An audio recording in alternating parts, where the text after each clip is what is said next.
Hello, friends. How are you all? I hope you all are doing well. Okay, so today I'm gonna tell you about basics of law. Okay, ये basics बहुत important हैं अगर आप law पढ़ रहे हैं तो, और अगर लॉ नहीं भी पढ़ रहे हैं तो कंट्री के व्यू पॉइंट से ये जो बेसिक्स मैं आपको बताने जा रही हूँ ये बहुत इम्पॉर्टेंट है. Okay, so let's begin. Okay, आपने कॉन्स्टिट्यूशन ऑफ इंडिया तो सुना ही होगा, है ना? तो ये जो कॉन्स्टिट्यूशन है ये एप्लीकेबल हुआ या फिर ये इफ़ेक्टिव हुआ इंडिया में ऑन 26 जनवरी 1950. ओके, अब ये एप्लीकेबल तो हो गया इंडिया में, ये आ गया इंडिया में, लेकिन उससे हुआ क्या? उससे ये हुआ कि आ कंट्री गॉट रिपब्लिक. अब आप सोच रहे होंगे कि रिपब्लिक का मतलब क्या होता है. तो रिपब्लिक का मतलब ये होता है कि उस दिन से, जिस दिन से कॉन्स्टिट्यूशन आया उसी दिन से हमारी कंट्री डेमोक्रेटिक हो गई. अब डेमोक्रेटिक का मतलब क्या है कि the people got the right to choose their representative या फिर to choose the head of the country. Okay, अब आप सब सोच रहे होंगे हेड ऑफ द कंट्री कौन होता है. बहुत से लोगों को पता भी होगा. तो head of the country president होता है, जिसको हम फर्स्ट सिटीजन ऑफ इंडिया भी बोलते हैं. अच्छा, वेरी इंपॉर्टेंट पॉइंट कि ये जो कॉन्स्टिट्यूशन ऑफ इंडिया है जो कि एप्लीकेबल हुआ ऑन 26 जनवरी 1950, इसी को एज अ रिपब्लिक डे बनाते हैं हम लोग. ठीक है. ओके, अब कॉन्स्टिट्यूशन इंडिया में आ गया. ठीक, अब उसकी स्मूथ फंक्शनिंग के लिए, है ना, इसको थ्री पिलर्स में डिवाइड किया गया. पहला लेजिस्लेचर, फर्स्ट पिलर, या फिर organ of constitution legislature, executive second, and third one is judiciary. अब लेजिस्लेचर का काम क्या होता है? To make laws, that is law making body. Executive का काम क्या होता है? एग्जीक्यूटिव का काम होता है ये लॉज को एग्जीक्यूट करने का काम, एग्जीक्यूट करने का या इम्प्लीमेंट करने का. ठीक है. और जुडिशरी का क्या होता है? ये लॉज को इंटरप्रेट करता है. इंटरप्रेट करता है मतलब ये बेसिकली फैक्ट्स के ऊपर बेस्ड होता है, ये फैक्ट्स के हिसाब से लॉ को इंटरप्रेट करता है. आई नो आपको अभी अच्छे से समझ में नहीं आया होगा. चलिए मैं आपको समझाती हूँ with an example. Okay, let's say एक पर्सन ए है एंड दूसरा पर्सन बी है. अब ए एंड बी दोनों ने मर्डर किया. जो बी है उसने मर्डर किया है सेल्फ डिफेंस में. तो आप ये बताइए, जो ए और बी ने मर्डर किया है तो उसमें जो बी ने, जो कि सेल्फ डिफेंस में मर्डर किया है, तो क्या दोनों को इक्वल सज़ा मिलेगी? Answer is no. दोनों को इक्वल सज़ा नहीं मिलेगी, क्योंकि बी ने जो मर्डर किया है वो मर्डर नहीं करना चाहता था, लेकिन उसने अपने सेल्फ डिफेंस के लिए मर्डर किया है ना. तो उस हिसाब से लॉ जो है, मतलब उस हिसाब से ये लॉज जो है इंटरप्रेट होंगे और इन लोगों को सज़ा मिलेगी. मतलब फैक्ट्स के बेसिस पे लॉ को इंटरप्रेट करना. ठीक है, that is interpretation. Okay, I hope अब आपको ये क्लियर हो गया होगा. Now let's talk about first pillar of constitution, that is legislature. अब ये जो लेजिस्लेचर है वो दो पार्ट्स में डिवाइड है. ओके, पहला सेंट्रल लेजिस्लेचर एंड दूसरा स्टेट लेजिस्लेचर. अब सेंट्रल लेजिस्लेचर को हम पार्लियामेंट भी बोलते हैं. ओके, अच्छा, वेरी इंपॉर्टेंट थिंग कि ये जो लेजिस्लेचर है दो पार्ट में डिवाइड हुआ, जैसा कि मैंने आपको बताया, central legislature and state legislature. तो ये क्यों हुआ? ये इसलिए हुआ बिकॉज ऑफ फेडरल सिस्टम. अब फेडरल सिस्टम मतलब कि जब पार्ट्स डिवाइडेड होती हैं उसको फेडरल सिस्टम बोलते हैं. अच्छा, बहुत सी ऐसे सर्कमस्टांसेस हैं जहाँ पे पार्ट्स जो है एक ही प्लेस पे होती है, तो वहाँ पे यूनिटरी सिस्टम यूज़ होता है. ठीक है, लेकिन यहाँ पे फेडरल सिस्टम यूज़ हुआ है, इसी वजह से लेजिस्लेचर दो पार्ट्स में डिवाइड हुआ है. ओके, नाउ अब जो सेंट्रल लेजिस्लेचर होता है वो सिर्फ एक होता है पूरी कंट्री में, सिर्फ एक. And state legislature state wise होते हैं. ठीक है. अब जो सेंट्रल लेजिस्लेचर या पार्लियामेंट होता है ये लॉज जो बनाता है पूरी कंट्री पे एप्लीकेबल होते हैं, ठीक है। लेकिन जो स्टेट लेजिस्लेचर पास बनाता है वो एट अ पर्टिकुलर स्टेट पे ही एप्लीकेबल होते हैं, as the name suggest state legislature. Okay, now अब ये जो सेंट्रल लेजिस्लेचर या पार्लियामेंट है ये फर्दर दो पार्ट्स में डिवाइड है, that is Lok Sabha and Rajya Sabha. Lok Sabha को लोअर हाउस भी बोलते हैं, राज्यसभा को अपर हाउस भी बोलते हैं। अच्छा, सिमिलरली स्टेट लेजिस्लेचर भी दो पार्ट्स में डिवाइड है, that is Vidhan Sabha and Vidhan Parishad. Okay, now अब क्या है कि ये जो इलेक्शंस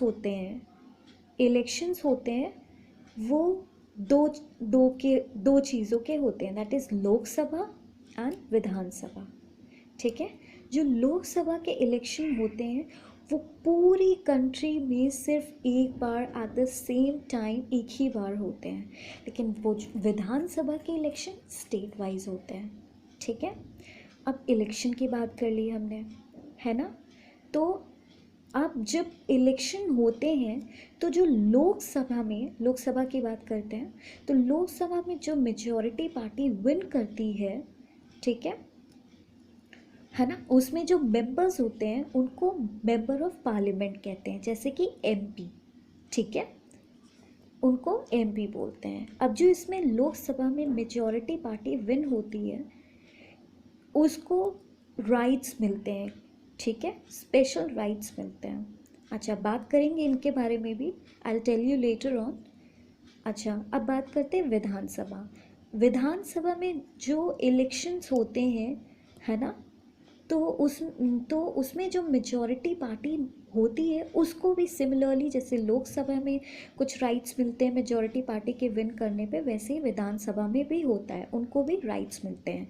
अच्छा, इम्पॉर्टेंट पॉइंट, यहाँ के विधानसभा में जो मेंबर्स होते हैं वो जो मेजॉरिटी पार्टी होती है जीतती है तो वो कौन से मेंबर्स हो जाते हैं, मेंबर ऑफ लेजिस्लेटिव असेंबली, जो कि एमएलएज होते हैं, ठीक है। अच्छा, अब यहाँ पे बात करते हैं राज्यसभा की। राज्यसभा में पहले लोकसभा की बात करते हैं। लोकसभा में अच्छा जो इलेक्शन होते हैं, है ना, उसमें जो कॉमन पीपल होते हैं वो चूज़ करते हैं अपने रिप्रेजेंटेटिव्स, ठीक है।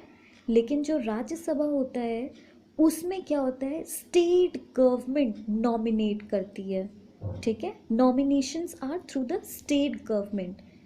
अच्छा, मतलब जो पर्टिकुलर जो भी स्टेट्स होती हैं, स्टेट गवर्नमेंट जो होती है उनका कुछ क्राइटेरिया होता है कि यहाँ से इतने नॉमिनेशंस आने हैं, यहाँ से इतने नॉमिनेशंस आने हैं, ठीक है, तो उस हिसाब से नॉमिनेशन होता है। अच्छा, अब विधानसभा जो होती है वो हर एक स्टेट में होती है, ठीक।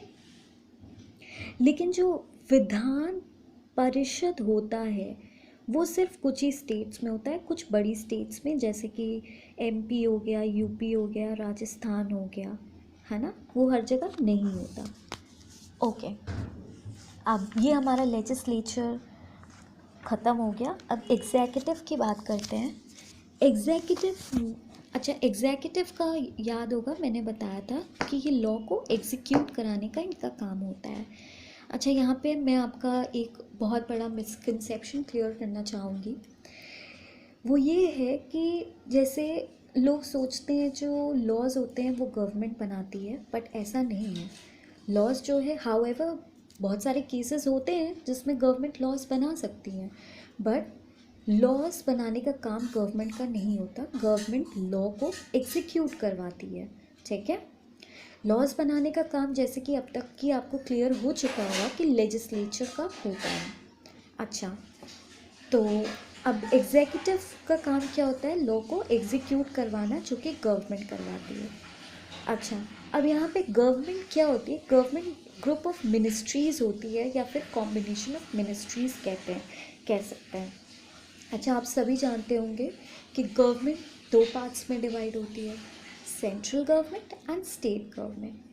अब जो सेंट्रल गवर्नमेंट है उसके पास ये पावर होती है कि वो इम्प्लीमेंट करवा सकती है लॉ को, इम्प्लीमेंट करवाती है लॉ को ऑल ओवर द कंट्री। लेकिन जो स्टेट गवर्नमेंट होती है वो एक पर्टिकुलर स्टेट तक ही करवा सकती है लॉज को एप्लीकेबल। ओके, नाउ जो सेंट्रल गवर्नमेंट का हेड होता है वो कौन होता है? Prime minister. अच्छा, अभी के प्राइम मिनिस्टर कौन? जैसे Narendra Modi. Okay, and state government का जो हेड होता है वो चीफ मिनिस्टर होते हैं। ओके, नाउ आई होप आपको अभी तक के पॉइंट्स क्लियर हो गए होंगे। अच्छा, जैसे कि मैंने आपसे बताया था कि मैं आपको बताऊंगी कि वो जो स्पेशल राइट्स लोकसभा में जो मेजॉरिटी पार्टी विन करती है उनको कुछ स्पेशल राइट्स मिलते हैं। सिमिलरली विधानसभा में भी जो मेजॉरिटी पार्टी विन करती है उनको कुछ स्पेशल राइट्स मिलते हैं। वो क्या है, अब बात करते हैं। तो वो ये है कि लोकसभा में जो मेजॉरिटी पार्टी विन करती है उसके पास ये राइट होता है कि वो सेंट्रल गवर्नमेंट बना सकती है। सिमिलरली विधानसभा में जो मेजॉरिटी पार्टी जीतती है वो स्टेट गवर्नमेंट बना सकती है। Now I hope points clear हो गए होंगे। अब मैं लास्ट पिलर की बात करती हूँ जो कि जुडिशरी है। जुडिशरी का काम क्या होता है?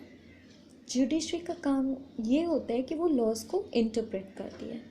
अच्छा, वेरी इंपॉर्टेंट पॉइंट कि जो जुडिशरी होती है वो in the form of courts होती है, ये कोर्ट्स के फॉर्म में होती है।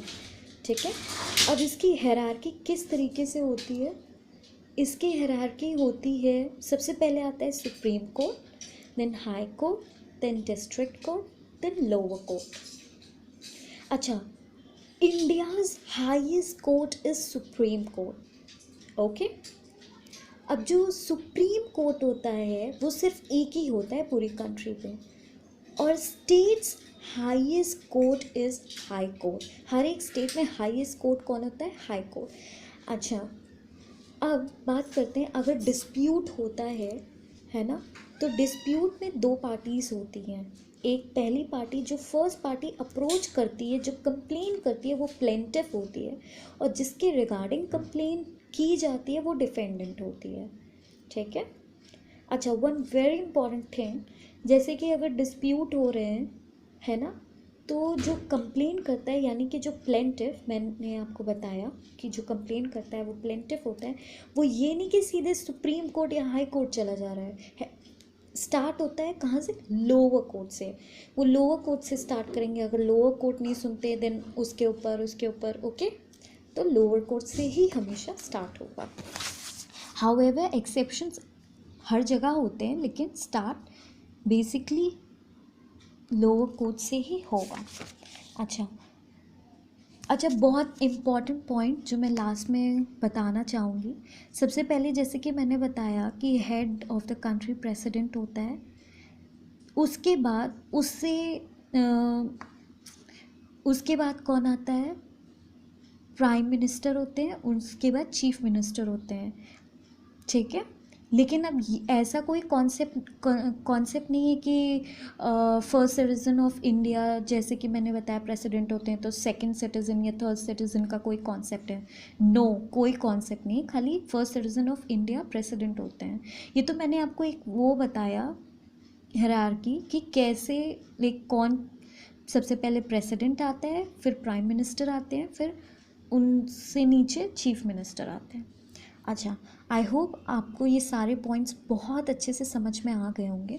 सो अगर आपको ये वीडियो अच्छा लगा हो then please like this video, share this video and subscribe and hit the bell icon and subscribe the channel.